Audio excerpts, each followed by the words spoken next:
Namaste, my friends. Today we're going to discuss a very important question that plagues many folks. This is an area where people have a lot of problems, and one that I am consulted on perhaps more than any other, and that is the question of relationships. So to understand relationships, one must first understand what is the true purpose of relationships. This is a very, very important question to understand in this life, for our life is nothing more than a movement in relationships. We don't live in isolation. So I will tell you in the onset, relationships are not there for your happiness. They're not there as the escape from your loneliness. They are not there to give you the tax break for filing as a married couple. And also, the purpose of relationships is not so you can procreate and have children. And for those who understand the science of Tantra and the merging of the divine, female and male, you can use relationships for that type of exploration, but that's not the true purpose of relationships either. So what is the answer to this bewildering question? What is the true purpose of relationships? Let me tell you a story that will help you get to the bottom of this particular question. So at one time there was a beautiful prince and a beautiful princess, and they got married, and there was a great deal of fanfare, and it was like a match made in heaven. He was handsome and valorous and kind and generous, and she was beautiful and strong, and she was compassionate and intelligent, and the kingdom was rejoicing.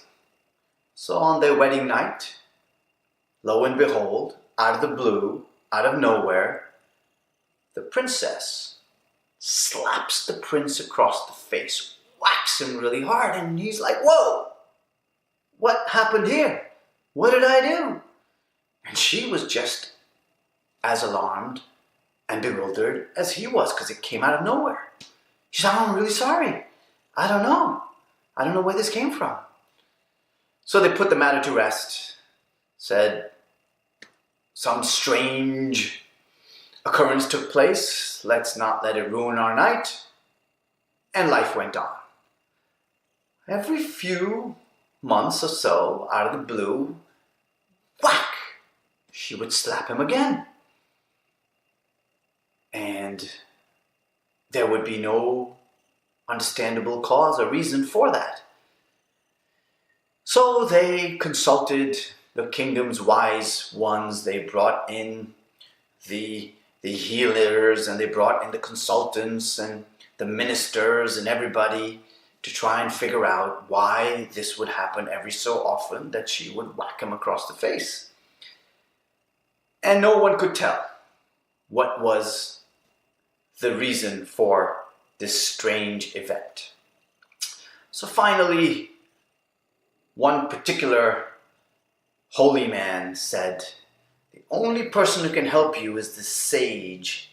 He's a rishi, he's in meditation all the time, and he lives way up in the woods on top of a mountain. Go consult with him. If he can't help you, no one can.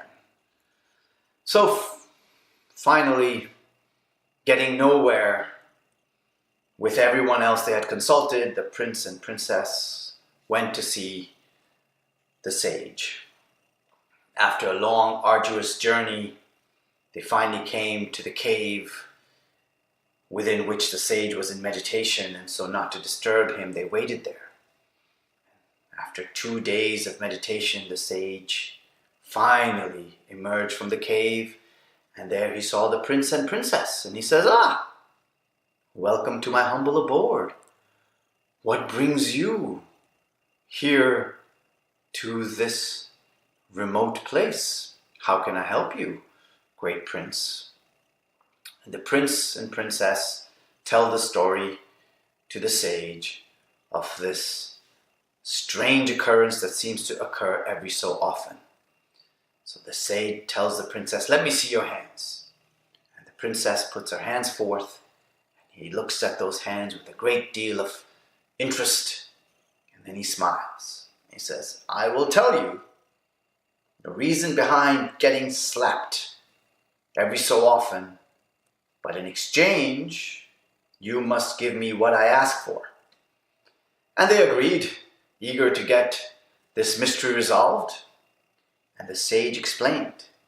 He said, "Prince, you are afflicted by a particular disease, and she is a great healer.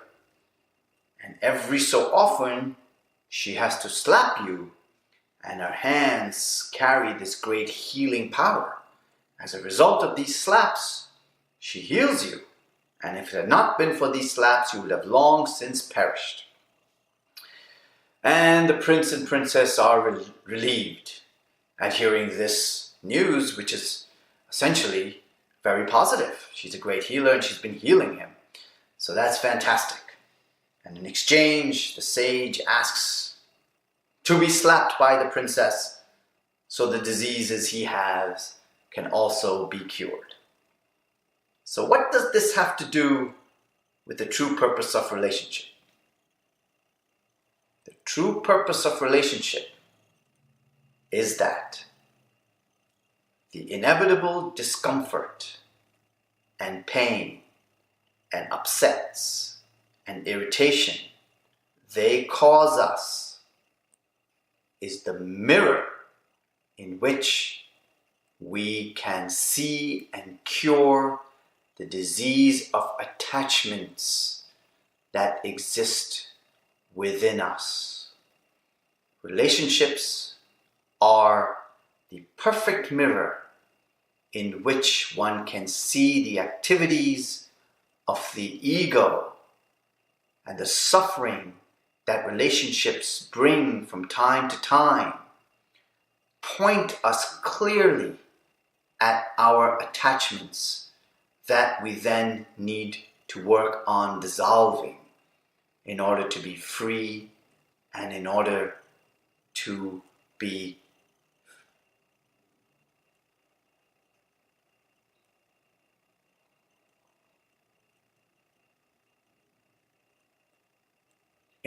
free of the pain that inevitably life brings our way as a result of these attachments. So in relationships, when there is pain, upset, irritation, anger, that is a golden opportunity.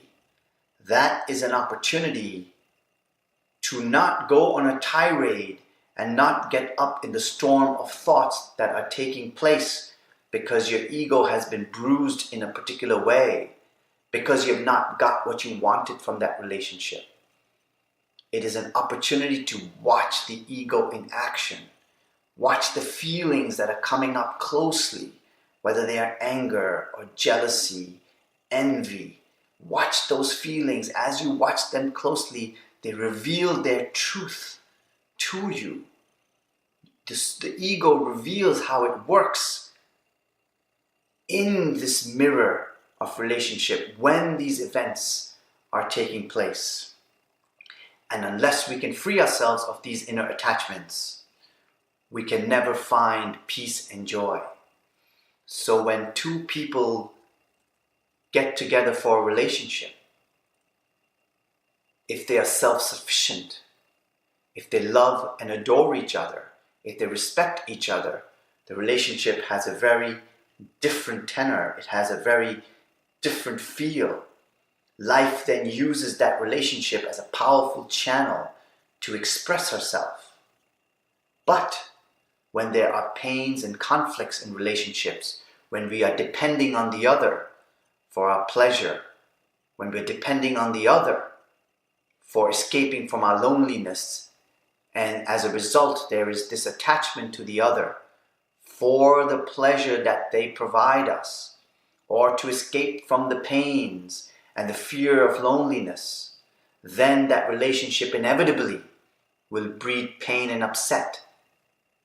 And the true purpose of this relationship then is to point us back to our attachments, to the root cause of suffering in life. So, in your relationships, look at it in this way.